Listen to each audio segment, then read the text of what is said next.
The first time the silence fell, it wasn't with a bang. It was a whisper that crept in through the cracks of the world while no one was listening. There was no mothership, no ultimatum broadcast from the heavens, no alien president standing on the White House lawn promising a new age. It was just a feeling, a low hum that settled over the planet like a blanket of fresh snow, muffling all the sharp edges of being human. They called it the emergence. Scientists tried to explain it away as a geomagnetic event, a mass psychogenic phenomenon. But we knew better. It was a song. And it was singing the anger right out of our bones. I remember the day it truly took hold. I was in my workshop, the scent of cedar shavings and rosin thick in the air, carving the scroll of a cello. My hands, usually steady, felt clumsy, the gouge slipping on a curve I'd made 1,000 times before. A frustration, hot and familiar, started to prickle at the back of my neck. But then the hum in the air deepened, almost imperceptibly, and the feeling just dissolved. It didn't fade. It was unwritten, erased from the emotional ledger. I looked down at the gouge in the maple, the small imperfection, and felt nothing. Not annoyance, not disappointment, just a placid acceptance. I put the tool down, walked outside, and saw it on every face in the street. The frantic energy of the city had been replaced by a slow, syrupy calm. A fender bender at the intersection that would have caused a screaming match a day earlier was being handled with serene smiles and patient gestures. The world hadn't ended. It had just been put on mute. They called themselves the Harmonists. Though no one ever saw one, their presence was the song, a psychic frequency that vibrated at the precise wavelength of human discontent. It was the ultimate peacemaker. In the first year, global conflict ceased. Crime rates fell to near zero. Domestic violence, addiction, suicide, they all became relics of a chaotic past. The world breathed a collective sigh of relief, welcoming the quiet embrace of a peace we could never achieve on our own. We handed over our rage, our grief, our ambition, and our fear. And we called it progress. We didn't need police when no one wanted to steal. We didn't need armies when no one could remember how to hate. But the song was an indiscriminate filter. It didn't just take the bad, it took the fire. It took the frantic, desperate passion that drives an artist to create, the stubborn ambition that pushes a scientist toward a breakthrough, the fierce, irrational love that makes a parent lift a car off their child. It smoothed everything out until the landscape of the human soul was a flat, gray plain of contentment. People still went to work, still raised families, still smiled, but their eyes were vacant. They were living in the placid hum of the anesthetic, their hearts beating in time with a rhythm that wasn't their own. They were the tuned, and they were the vast majority. But some of us were immune. We were the atonals, the ones the song couldn't touch, or at least couldn't conquer. For us, the silence wasn't peaceful. It was deafening. It was the constant, oppressive absence of the full spectrum of life. We could still feel the sharp sting of loss, the hot flush of anger, the gnawing hunger of ambition. We were walking tuning forks vibrating with an old, chaotic frequency in a world that demanded a single, perfect note. At first, we were treated as a curiosity. Then, as a problem, the tuned, in their gentle, smiling way, couldn't comprehend us. Our emotional outbursts were seen as a sickness, a dangerous dissonance that threatened the global harmony. They developed therapies, sonic dampeners, and communal resonance sessions to help us find the key. Most atonals gave in, either broken by the pressure or simply exhausted by the effort of feeling in a world that had forgotten how. The rest of us went to ground. We built new lives in the cracks. In the places the song was weakest, deep in the canyons of the Badlands, in the abandoned subway tunnels beneath the silent cities, in the forgotten coastal towns where the salt air seemed to scramble the frequency. We became ghosts, shadows of a forgotten humanity, hoarding old books and pre-emergence music like sacred texts, trying to remember what it felt like to be loud. My home was a small, hidden community carved out of an old quarry in what used to be Vermont. We were 74 souls, a mismatched collection of artists, engineers, historians, and simple, stubborn folk who refused to be muted. I was their luthier. I built and repaired the instruments that kept our memories alive: guitars, violins, cellos that could still cry and rage and sing with a human voice. Music was our weapon, our shield. It was proof. Every time a bow was drawn across a string, every time a chord was struck, it was an act of defiance, a reminder that the messy, unpredictable noise of humanity was worth preserving. Our leader, if you could call her that, was a woman named Lena. She was a former broadcast engineer, a woman whose face was a roadmap of 60 years of frowns and hard-won smiles. Before the emergence, she'd designed transmission towers. Now, she used that knowledge to build scramblers and signal jammers that kept our little pocket of the world relatively quiet from the all-encompassing song. She understood its mechanics better than anyone. "It's not a weapon," she'd say, her voice like gravel in a tin can. "It's a cage. The bars aren't made of steel. They're made of comfort. And there's no lock because nobody wants to leave."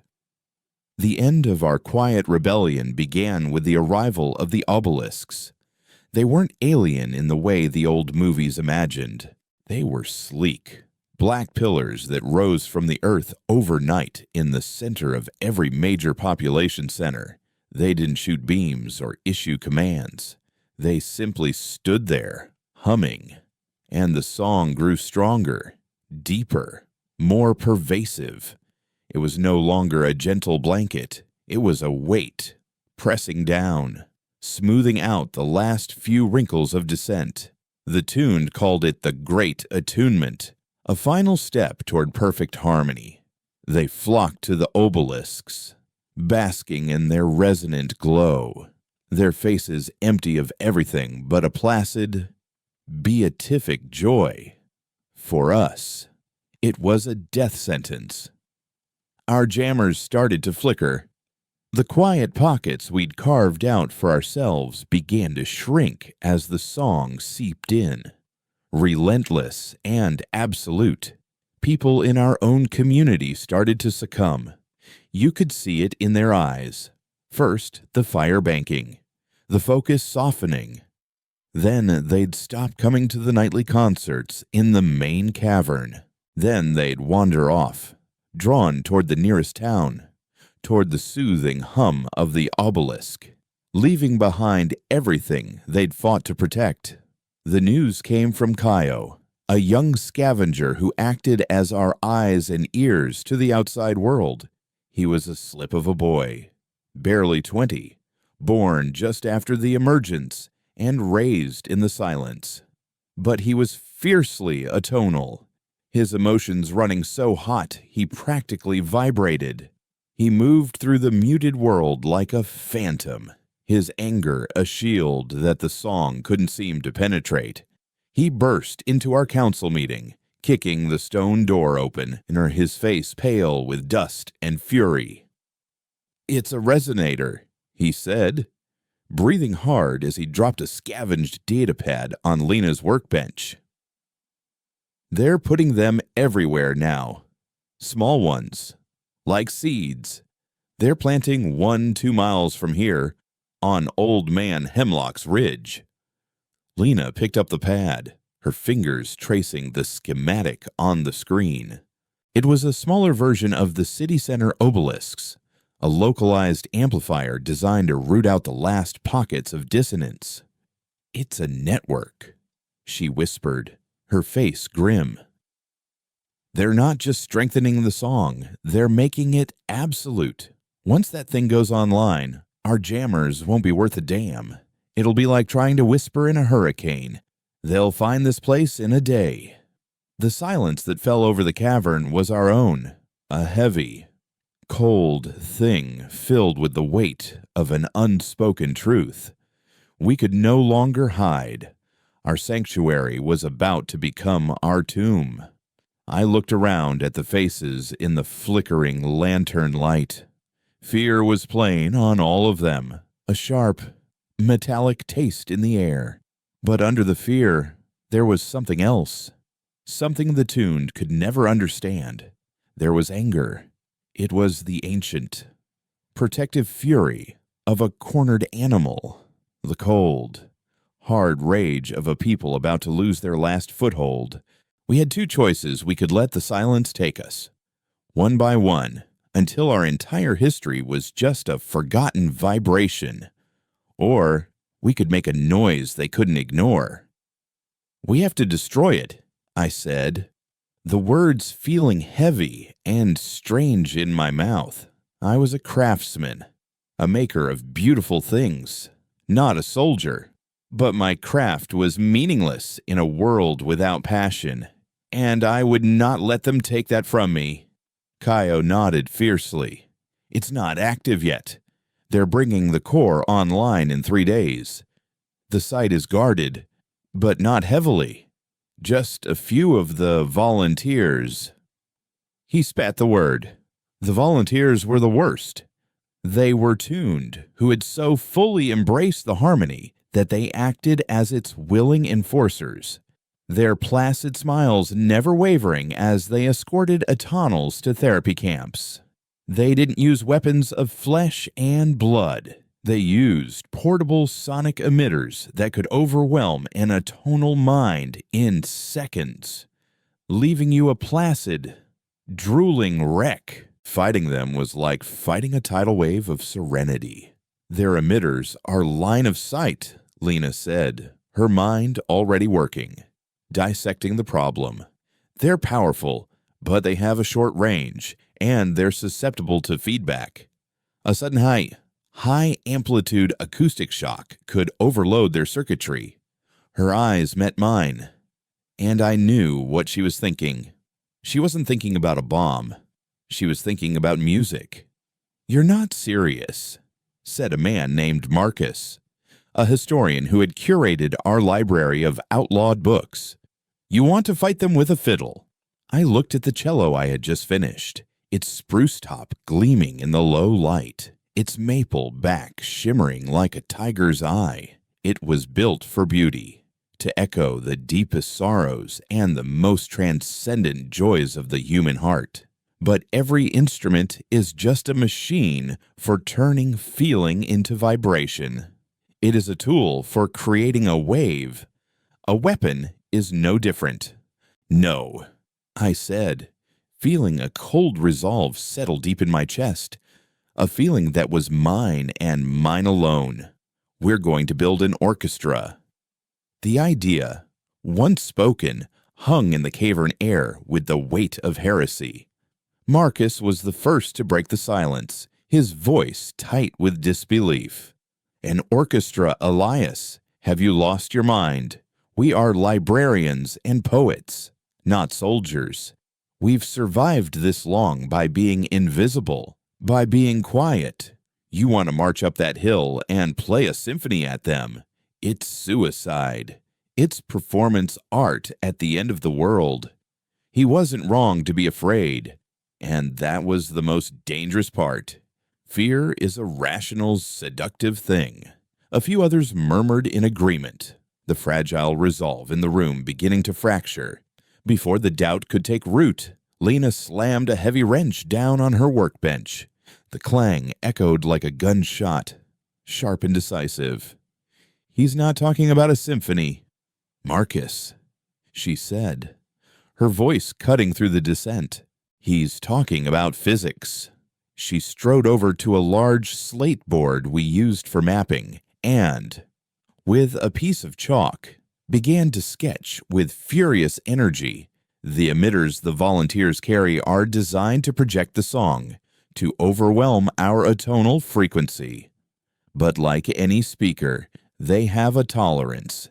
If you hit them with a focused, high-amplitude wave at their resonant frequency, you create a feedback loop. You don't just jam them, you shatter them from the inside out. We're not building an orchestra to play a song. We're building a cannon that fires sound. My workshop, once a sanctuary of quiet craftsmanship, became the heart of the machine.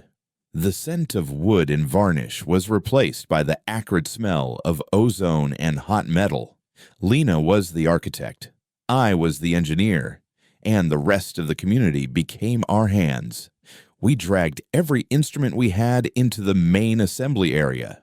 My beautiful cello, the one I'd been working on when the resonator thread emerged, was the first to be sacrificed. I felt a pang of profound loss as I laid it on the workbench, its perfect form about to be violated. I had to remind myself that its purpose was to give humanity a voice. Now it would have to learn how to scream. Under Lena's guidance, we began the modifications. We stripped out the soul of the instrument, replacing the traditional sound post with a magnetic transducer scavenged from an old emergency broadcast tower Kaio had discovered. We lined the inside of the cello's body with a thin copper mesh, turning it from a resonant chamber into a magnetic coil. The strings were no longer for music, they were the trigger. When plucked, they would generate a tiny electrical current that, when fed through a series of salvage power cells and amplifiers, would drive the transducer to produce a single, devastatingly pure frequency. The true challenge was focus. A raw, omnidirectional blast of sound would be useless, a mere annoyance. We needed to shape it, to narrow it down into a sphere of coherent sonic energy. "Parabolic reflectors," Kaio said, his eyes bright with a scavenger's inspiration. The old world was lousy with them. Every house had a satellite dish on its roof, pointing at a dead sky. He led a team of our youngest and fastest on a series of daring, silent raids into the nearby muted towns. They moved like ghosts under the new moon, climbing onto the roofs of suburban homes where the tuned slept their placid, dreamless sleep. They returned with a dozen satellite dishes, scavenged circuit boards, and spools of shielded cable. Their greatest prize was a massive communications dish, nearly 10 feet across, from the roof of an abandoned news station. It was rusted and covered in bird droppings, but its shape was perfect. That would be our centerpiece, our bass drum in this unholy orchestra. We mounted it on a rotating platform scavenged from an old piece of quarry equipment, turning it into a sonic turret. The cello, now a grotesque hybrid of wood and wire I'd nicknamed the Howler, would be its firing mechanism. As we worked, the community divided. Marcus became the voice of the opposition. He argued, with infuriating logic, that we were inviting our own destruction. "Think about it," he pleaded one evening, as a group of us struggled to wire a bank of capacitors without electrocuting ourselves. "If, by some miracle, This works. What do you think happens next? We destroy their little toy, and they simply go away. No, we will have made a noise. We will have proven we are not just a nuisance, but a threat. They will bring down the full weight of the song on us. They'll build a dozen obelisks on our doorstep. You are trading a quiet end for a loud one. He had gathered a small following, a handful of families who had already begun packing their meager belongings, planning to flee deeper into the Green Mountains. They saw us not as saviors, but as fanatics dragging them all toward a cliff. Every day, the tension grew. We were racing against two clocks, the activation of the resonator and the fracturing of our own people. On the second day, a crisis. We needed a stable power source, something far beyond the capacity of our scavenged batteries. Our own generator was barely enough to keep the lights on and the jammers running. There's an old hydroelectric substation 5 miles downriver, Lena said, pointing to a spot on the map. It was decommissioned decades before the emergence, but the turbines should still be intact. If we can get it online, it could power the entire array.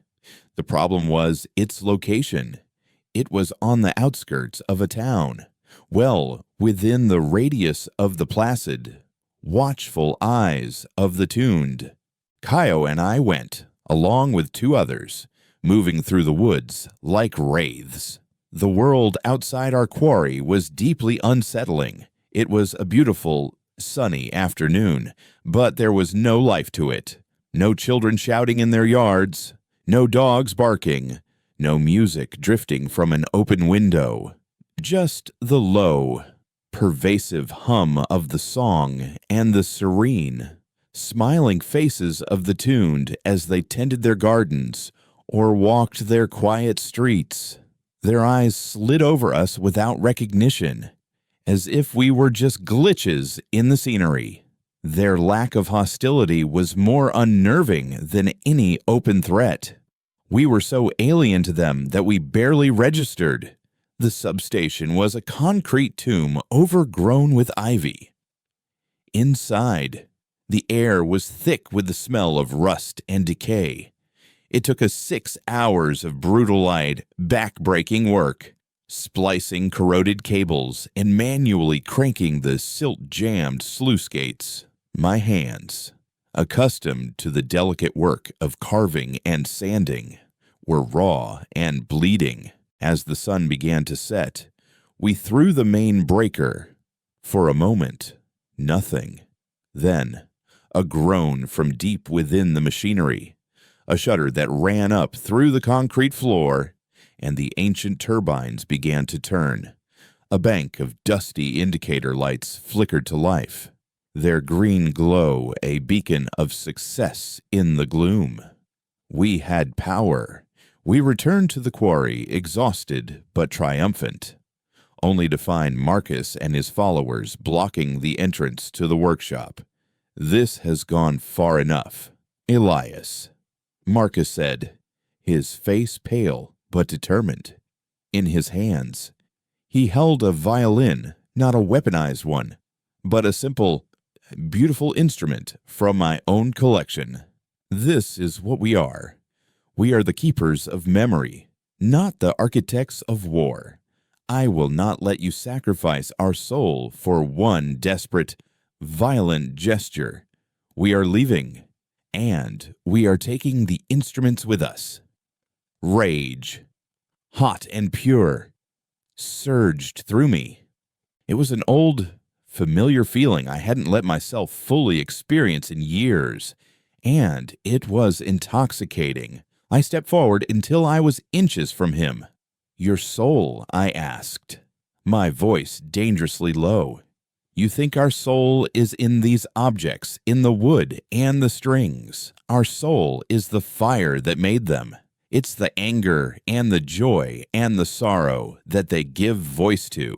The moment we stop fighting for the right to feel those things, our soul is already dead. You won't be preserving anything in the wilderness. Marcus, you'll just be a traveling museum of a dead species, waiting for the silence to find you. We are not just keepers of the past. We are the only chance this world has for a future. I looked past him, at the faces of the others, at their fear and their doubt. They are not going to leave us alone. Hiding is over. Today, we choose. Do we want to be a memory? Or do we want to be a voice? I saw the shift happen. A young woman who had been standing with Marcus slowly lowered the mandolin she was holding. An old man shook his head and stepped away from the group, back toward the workshop. Marcus stood alone, his certainty crumbling. He looked down at the violin in his hands, then back at me, his eyes filled with a terrible sadness. He didn't move, but he didn't try to stop us as we walked past him into the workshop. He had lost. We all had. With the substation online, the final assembly was a frantic, desperate push. We mounted the Howler cello at the focal point of the massive satellite dish. 6 weaponized violins, smaller and higher-pitched, were arranged around it, each with its own parabolic reflector. We wired everything to a central command console Lena had cobbled together from an old audio mixing board. It looked like something out of a madman's dream, a grotesque fusion of classical beauty and brutalist function. With hours to spare, we were ready for a test. We couldn't risk a full-power blast. The acoustic signature would be a dinner bell for every volunteer in a 50-mile radius. But we had to know if it would work. We dragged a solid block of granite, the size of a man's chest, into the center of the cavern and aimed the array at it. I stood at the console, May's hand hovering over the main switch. Ko stood by the cello, bow in hand. He wasn't a musician, but he had the heart for it. Just a G-string, Lena instructed, her voice tight, a single Norris's steady draw. I nodded to Ko. He drew the bow across the modified string. There was no beautiful or resonant note. There was only a click from the console, a high-pitched whine from the capacitors, and then a deep, gut-wrenching hum from the giant dish. A wave of pressure, silent and powerful, shot across the cavern. The granite block didn't explode. It simply fell apart, crumbling into a pile of dust and gravel as if its molecular bonds had been shaken loose. For a moment, we all just stared. Then a slow, dangerous smile spread across Kaio's face. He looked at me and mouthed a single word. Loud. We were out of time. As we loaded the sonic cannon onto a heavy-duty cart, a new vibration started to filter through our jammers. It was a clean, powerful hum, a note of absolute certainty that made the teeth ache. The resonator on Hemlock's Ridge was waking up. Our quiet little war was over. The real one was about to begin. The journey from the quarry was a funeral procession for our anonymity. We moved under the bruised twilight of a coming dawn, a silent, grim-faced column of 74 souls pushing and pulling our monstrous creation. The sonic cannon, shrouded in scavenged canvas, looked like a pagan god being dragged to its own sacrifice. Its weight was immense, the iron wheels of the cart groaning in protest, each squeal a betrayal of our stealth. There was no rousing speech, no battle cry. There was only the strained breathing of my people and the heavy, oppressive hum of the world we were about to attack. We had just cleared the last of the rocky outcrops that shielded our home when a figure emerged from the trees ahead. It was Marcus. Behind him stood the dozen or so who had chosen to leave. For a tense moment, no one moved. I thought he had come for a final, bitter farewell, or worse, to try and stop us. Instead, he stepped forward, a bundle of rolled-up parchments in his hand. "You're going the wrong way," he said, his voice stripped of its earlier righteousness, leaving only a weary pragmatism. "The main path is too exposed. They'll have watchers." He unrolled a pre-emergence topographical map, its surface cracked and yellowed with age. There are old logging trails, overgrown, but they'll keep you below the ridgeline.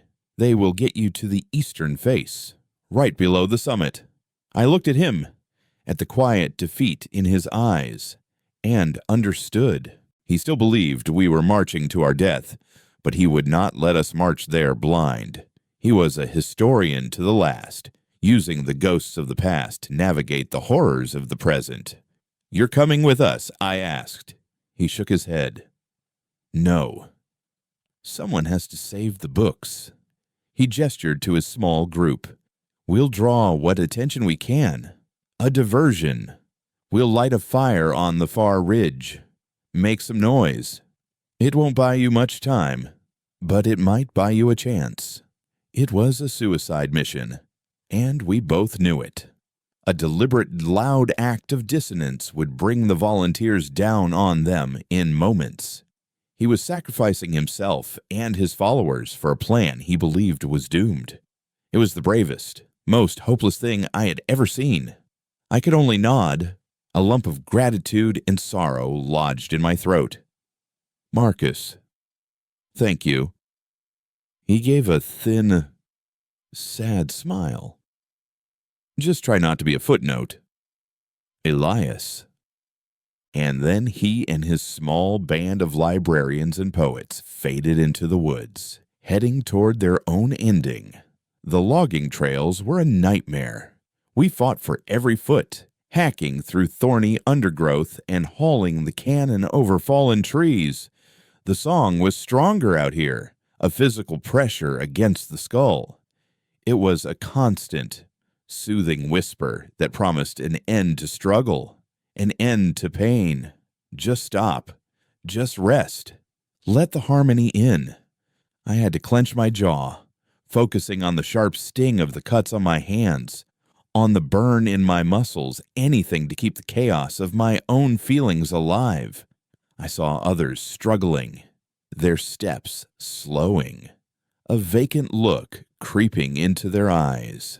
Lena had devised a countermeasure small, personal jammers worn as pendants, each one emitting a chaotic, multi-frequency buzz that felt like a nest of angry hornets in your head. It was a miserable, jarring sensation, but it kept the song at bay. It was a choice between a placid death and a painful life, and we chose pain. As we neared the base of Hemlock's Ridge, Kaio, who had been scouting ahead, came sprinting back, his face ashen. "Patrol," he hissed. 3 of them. They're circling the base of the access road. We can't get the cannon past them. We left the others hidden with the cannon and crept forward to a rocky ledge overlooking the road. Below, 3 figures moved with a serene, unhurried grace. They were the volunteers, dressed in simple gray uniforms, their faces empty of all expression, save a faint, beatific smile. Each one held a sonic emitter, a sleek metallic wand that pulsed with a soft blue light. They weren't soldiers. They were priests, tending to their silent god. "We can't fight them," Lena whispered, her knuckles white as she gripped a coil of cable. "The moment we engage, they'll overwhelm us. Their emitters have a range of 50 yards. We're half that." I watched their predictable circuit, and an idea, cold and terrible, began to form. I thought of the way a string vibrates, the way a note can be bent sharp or flat. They're predictable. I said, Their path never varies. They're not looking for a fight. They're just monitoring the perimeter for dissonance. I turned to Ko. How loud can you be? A feral grin split his face. How loud do you need? The plan was simple and insane. Kaio would be the bait.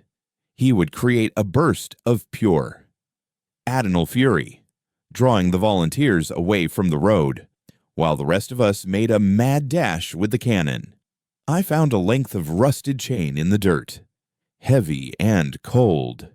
Here, I said, handing it to him. When you get their attention, you run. Don't stop. Don't look back. Just run. He nodded, his eyes dancing with a dangerous light.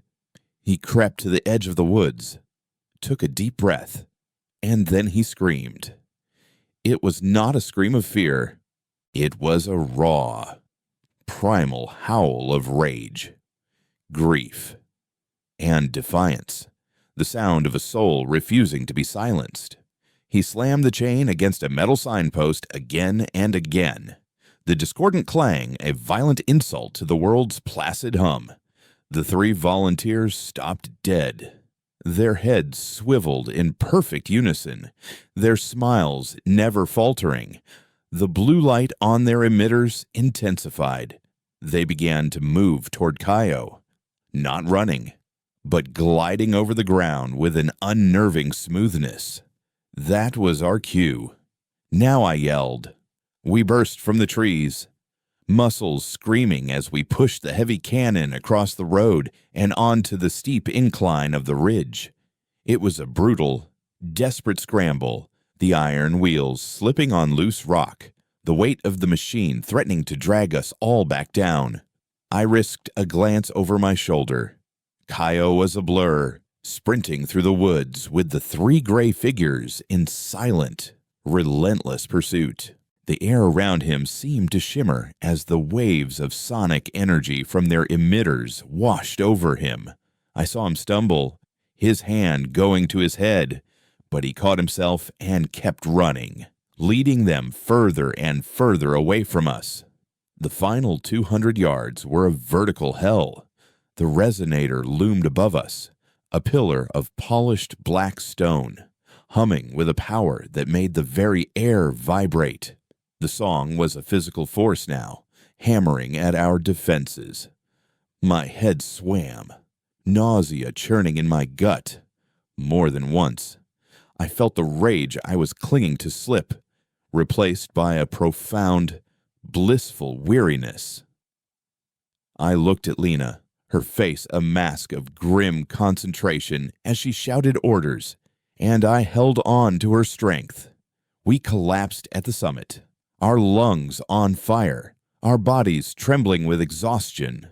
The resonator stood in a small clearing, no bigger than my workshop. There were no guards, no fences. It needed no protection. Its own resonant field was a wall, a psychic fortress. We had maybe 5 minutes before the patrol realized they'd been tricked and returned. Power on Lena commanded, her voice raw. We connected the thick cables from our jury-rigged power source. The console flickered to life, its dials glowing an eerie green.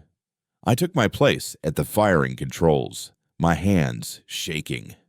This was it, the culmination of all our fear and all our hope, fused into this grotesque machine of wood and wire.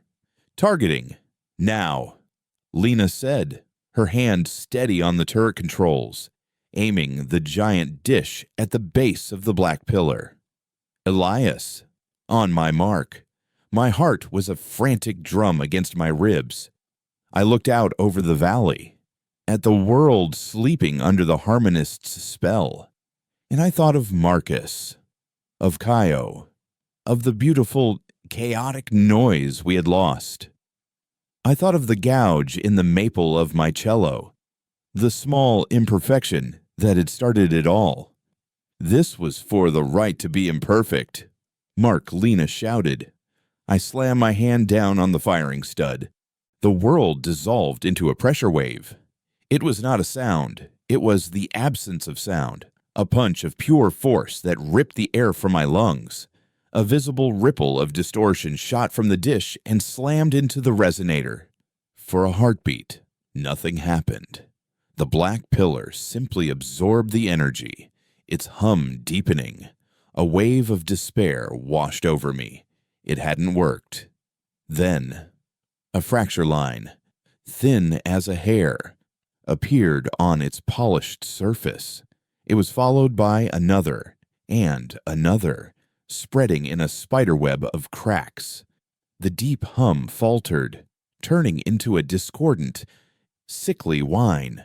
The resonator began to shudder, not from the force of our weapon, but from an instability within. Then it shattered, not with an explosion of fire and shrapnel, but with an implosion of silent, crystalline force. The black stone turned to dust, revealing what was inside. It wasn't machinery. It was a creature. It was a pulsing, gelatinous mass of intertwined, glowing ganglia, a biological resonator suspended in a cage of humming energy. It was a brain, or a heart, or something for which we had no name. It was a choir, a living piece of the harmonious consciousness. And we had just ripped it open. As it died, it screamed. It was not a sound any of us heard with our ears. It was a psychic shriek that tore through our minds, a wave of pure, undiluted agony and terror. It was the first true emotion we had felt from our silent masters, and it was a sound of absolute, alien hatred. The force of it threw us back. I slammed against the console, my vision whitening out. The last thing I saw before I lost consciousness was the sky. The hum of the song was gone, replaced by a profound and terrifying silence. And in that silence, I felt a new vibration begin, a signal being sent from the heavens, an answer to the choir's dying scream. Marcus had been right. We had not won a war. We had just become a target. I woke to the smell of rain on hot dust and the taste of blood in my mouth. A slow, rhythmic dripping near my head was the only sound in a world that had gone utterly quiet. The oppressive hum of the song, the constant, subliminal pressure that had been the background noise of my entire adult life, was gone. Its absence was a physical void, a ringing silence that was more disorienting than the hum itself. I pushed myself up, my body a constellation of aches and bruises. The clearing on the summit was a wreck. Our sonic cannon was a tangle of scorched wires and splintered wood, its great dish bent and twisted as if by a giant hand. The resonator was gone, leaving only a crater of fused earth that smoked gently in the drizzle. Around me, my people were stirring, groaning, pulling themselves from the dirt like survivors of an earthquake. Lena was already on her feet, her face streaked with soot, checking the wounded with a practiced, detached efficiency. Her eyes met mine, and in their depths, I saw not triumph, but a cold, new dread. "It's quiet," I said, the words feeling clumsy, too loud in the stillness. "We did it. We broke a single link in the chain." "Elias," she countered, her voice low and grim. The choir's death scream wasn't a lament. It was a signal flare. It was a report. Dissonance found. Resistance confirmed. We're not free. We're exposed. As if to punctuate her words, a new sound began to filter down from the bruised sky. It wasn't the psychic hum of the song. It was a low, mechanical thrum, the sound of engines. I looked up. 3 objects were descending through the low clouds. They were not sleek or elegant. They were brutally functional. Metallic pods the color of oxidized iron, each one bristling with what looked like antennae and emitters. They were drones, but unlike anything we had ever seen. The harmonists had never needed a physical presence before. The song had been their army, their police, their everything. This was new. This was an escalation. The pods landed without a sound, their legs extending to absorb the impact. They settled in a triangular formation around the base of the ridge, silent and menacing. They were not attacking. They were containing. The psychic shriek of the dying choir had done more than just alert its masters. It had been an echo, a final reconvulsive broadcast of our atonal frequency. Every one of us on that ridge was now a beacon, our minds lit up on some unseen map. We were marked. The retreat back to the quarry was a frantic, terrified scramble. We left the broken cannon behind, a monument to our brief, foolish victory. We were no longer rebels. We were fugitives. When we arrived, the entrance to our sanctuary was gone, collapsed into a mountain of rubble. A thin plume of smoke rose from the stones. There was no sign of a struggle, no bodies, just a neat, surgical destruction. It wasn't an act of anger. It was an act of sanitation. They had located our home and simply erased it. The hope that had carried us up the ridge curdled into a cold, hard knot of despair in my stomach. We were 74 souls, wounded and exhausted, with no home, no weapons, and nowhere to hide. We were an island of noise in an ocean of silence, and the tide was coming in. We found Kaio near the collapsed entrance. He had survived, his leg broken in a way that made me wince, but he was alive. He had managed to drag himself back, only to find the same devastation we had. "They didn't come for me," he said, his voice ragged with pain and guilt. "I watched them from the trees, the drones. They just sealed it, like putting a cork in a bottle." He had seen something else, too. After the drones left, the volunteers had arrived, dozens of them, moving in silent, coordinated lines, sweeping the forest. They weren't searching for us. They were collecting any atonal they found: hermits, stragglers, small hidden families who had been flushed out by the choir's scream was being rounded up. They weren't violent, Kaio whispered, his eyes wide with a horrified memory. They just held out their emitters. The people, they just stopped. Their faces went blank, and they just walked with them. They're being taken to the city, to the big obelisk. We knew, without having to say it, what that meant. They weren't being taken for therapy. They were being taken for assimilation. The harmonists were done trying to persuade us. Now, they would simply rewrite us. Our first night as nomads was spent huddled in a cold, damp cave, listening to the rain and the distant thrum of the patrol drones. The silence was our new enemy. Without the song to push against, our own raw emotions felt jagged and overwhelming. The fear was a living thing, a cold serpent coiling in our guts. Grief for our lost home was a heavy shroud. Anger at our own hubris burned like acid. We were adrift in the storm of our own feelings, and for the first time, I understood the seductive appeal of the harmony, the desire to simply let go, to have the pain and the fear and the responsibility washed away, was a powerful current pulling us under. That night, we lost 3 more, a young couple and an old man. They didn't make a sound. They simply walked out of the cave in the dead of night and gave themselves up to the first patrol they found. They chose comfort over chaos. It was Lena who held us together, while the rest of us were drowning in our newfound, terrifying freedom.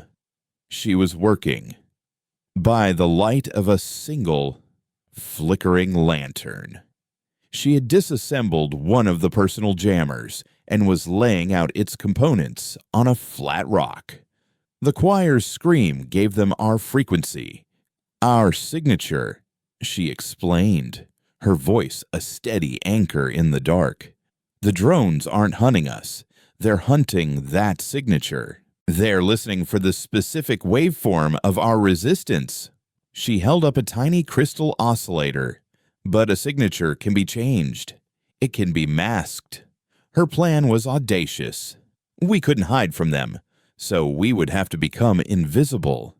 She proposed building a static field, a localized, chaotic broadcast that would mask our atonal frequency, making us appear as just meaningless noise to the drone's sensors. To do that, she needed a powerful, broad-spectrum transmitter.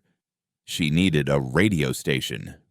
The target was a pre-emergence broadcast tower on the peak of Mount Mansfield, the highest point in the state. It had been abandoned for years, a steel skeleton clawing at the sky, but its core systems, she theorized, might still be functional. It was a 50-mile trek through hostile, occupied territory, a journey we would have to make while being actively hunted. The community fractured again, this time for good.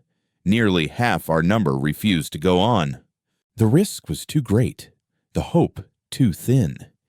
They chose to scatter, to take their chances alone in the wilderness, hoping to find a place so remote that the harmonists' new reach couldn't find them. I watched them go, families and friends I had known for years, melting into the trees, and it felt like a part of me was being torn away. Only 37 of us remained, the hardcore, the ones too stubborn or too angry to give up. We were a ragged army of luthiers, librarians, and scavengers, setting out to commit an act of electronic warfare against a silent, godlike enemy. The journey was a blur of fear and exhaustion. We moved only at night, navigating by the stars and Marcus's old maps, hiding in culverts and abandoned farmhouses during the day. The drones were a constant presence, their low thrum a reminder of the invisible net closing in around us. Twice, we had to flatten ourselves in muddy ditches as they passed directly overhead, their searchlights cutting through the darkness. The silence of the countryside was a new kind of terror. The smiling, vacant faces of the tuned were everywhere. They would watch us from their porches as we slipped through their towns, their eyes following us with a placid, unnerving curiosity. They never raised an alarm. They didn't have to. Their mere presence was a report.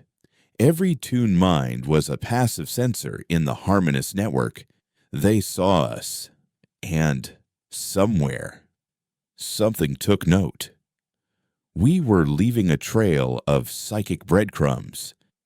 It was on the fourth night that they finally caught up to us. We were crossing an open field when the air began to shimmer.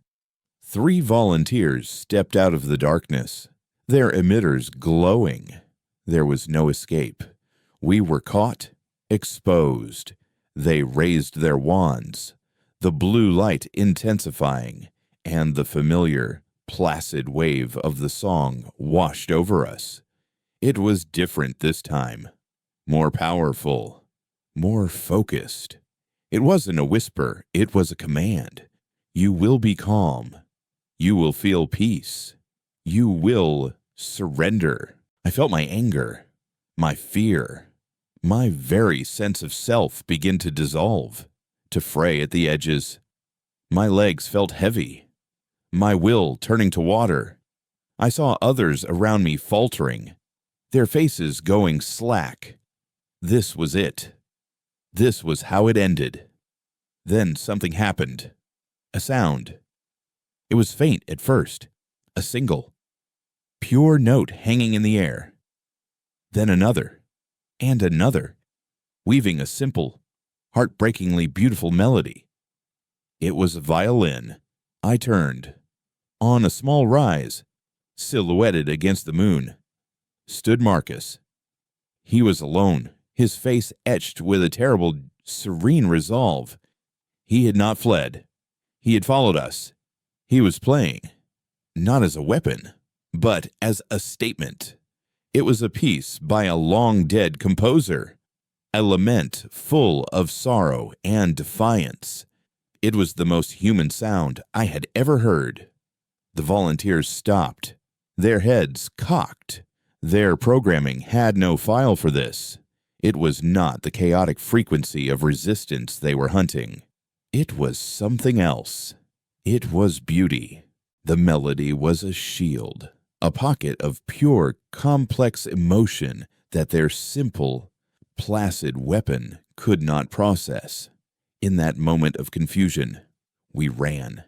We scrambled for the tree line, leaving Marcus to his final performance.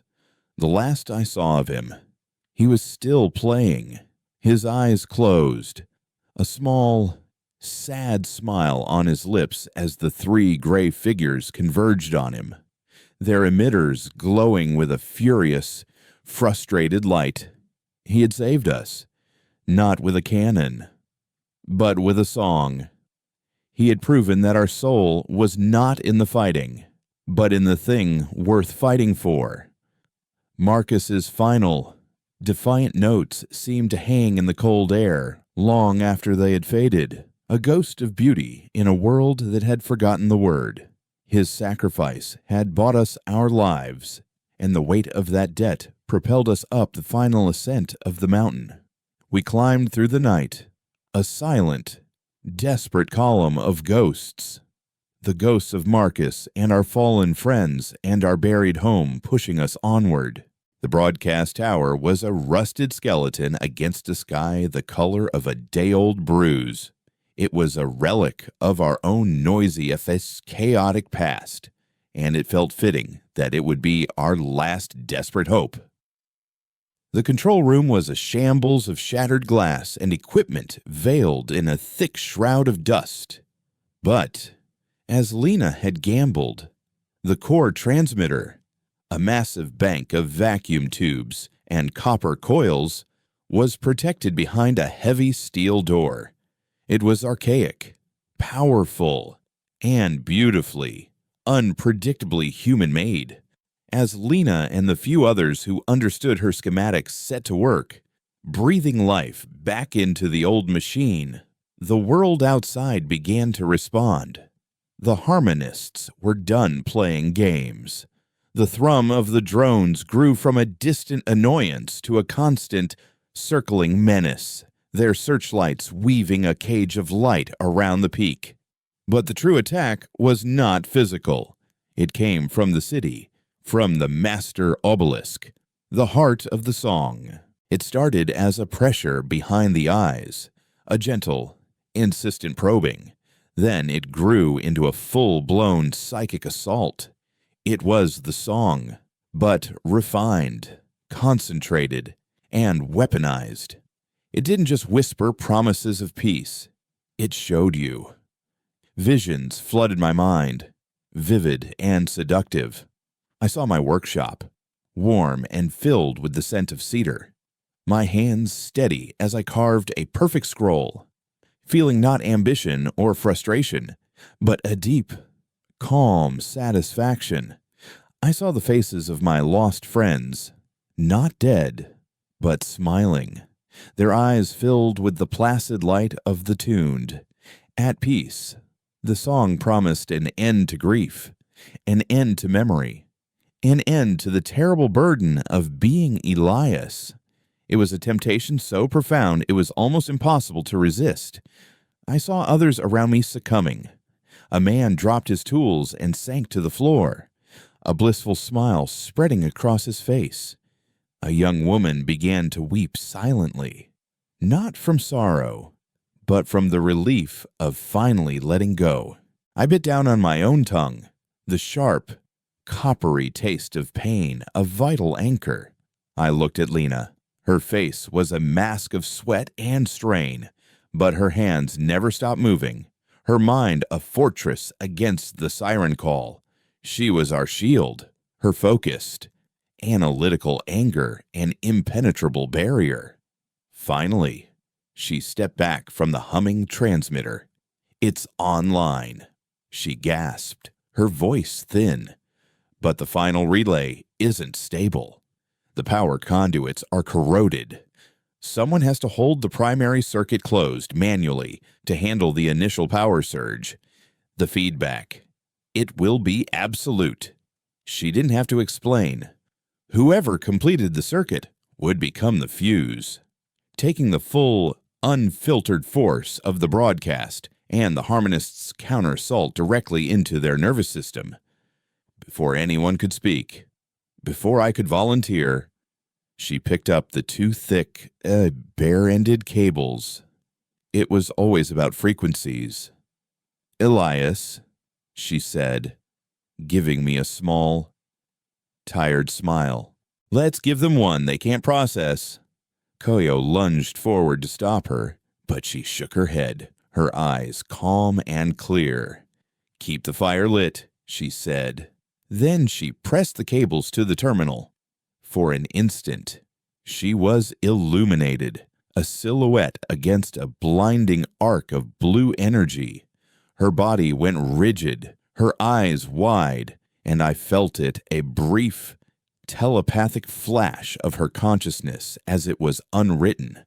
I felt her anger, her logic, her stubborn love for our broken, noisy species, and then nothing, just a placid, terrifying emptiness. The lights on the transmitter flared green. The connection was stable. Lena was gone. A profound, howling grief threatened to swallow me whole, but there was no time. The drones were beginning to descend, their purpose shifting from containment to eradication. I stumbled to the broadcast console Lena had rigged. It was connected to a simple, pre-emergence audio player. On it was the archive Kaio had salvaged months ago, our entire history in a small metal box. I could broadcast static, the chaotic noise of our defiance as Lena had planned. It would hide us. But as I looked at the memory of Lena's empty eyes and heard the echo of Marcus's violin, I knew hiding wasn't enough. They had to be reminded, not just that we existed, but why. I bypassed the static generator and selected a different file, a playlist. I hit broadcast. The first thing that went out from the peak of Mount Mansfield was not a scream of rage, but the sound of a cello. A recording from years before the emergence, playing a sad, achingly beautiful sarabande. Then came a poem, read in Marcus's own voice, full of doubt and wonder. Then the sound of a baby laughing, a recording one of our families had saved. Then a furious political debate from a dead century. A love song, the roar of a crowd at a forgotten sporting event. A mother singing a lullaby, a soldier's last letter home. We broadcast our entire messy, contradictory, glorious, and terrible soul. We weaponized memory. We weaponized love. We weaponized art. We gave them everything. The effect was instantaneous and absolute. The psychic pressure didn't just stop, it shattered. I felt a wave of pure, chaotic feedback roll across the planet. Not from us, but from the tuned. In the city below, a man tending his perfect roses suddenly froze, the placid smile falling from his face as the sound of the cello sparked a forgotten memory of his wife, and a single, hot tear, the first he had shed in years, traced a path through the dust on his cheek. A woman walking her silent street heard the baby's laugh and was struck by a gut-wrenching, inexplicable wave of love. Anger, joy, grief, jealousy, hope, the full, untamed spectrum of human emotion came rushing back into the placid ocean of the harmony, turning it into a boiling, unpredictable sea. The drones, their simple programming unable to process the sheer volume of new, chaotic psychic data, faltered. One by one, they dropped from the sky like stones, their engines dead. The great obelisk in the city flickered, its low hum turning erratic, and then it went dark, its connection to 1,000,000,000 minds severed. We had not destroyed the harmonists. We had simply deafened them, blinding them with the light of our own humanity. In the aftermath, we stood on the mountain peak, the 35 of us who were left, and watched the world wake up. It was not a gentle or a beautiful thing. The silence was replaced by a rising cacophony, shouts, cries, laughter, and wails. The world was in pain again. It was confused and afraid. It was alive. We had not won a victory. We had only won a chance. The choice between a comfortable cage and a dangerous, painful freedom was now a choice the entire world had to make for itself. The harmonists may be gone for now, but the silence they offered will always be a temptation. The fight wasn't over. It had just begun. And this time, the battlefield was in every human heart. I looked down at my hands, raw and trembling, and thought of the cello I had once been carving. Its perfect form was gone, sacrificed to a war I never wanted. But the wood remained. The memory of the music was still there. We would have to learn how to build again, how to sing again, knowing that the quiet is always listening, waiting for us to grow tired of the noise. We are atonal, we are dissonant, and for the first time in a long time, we are free.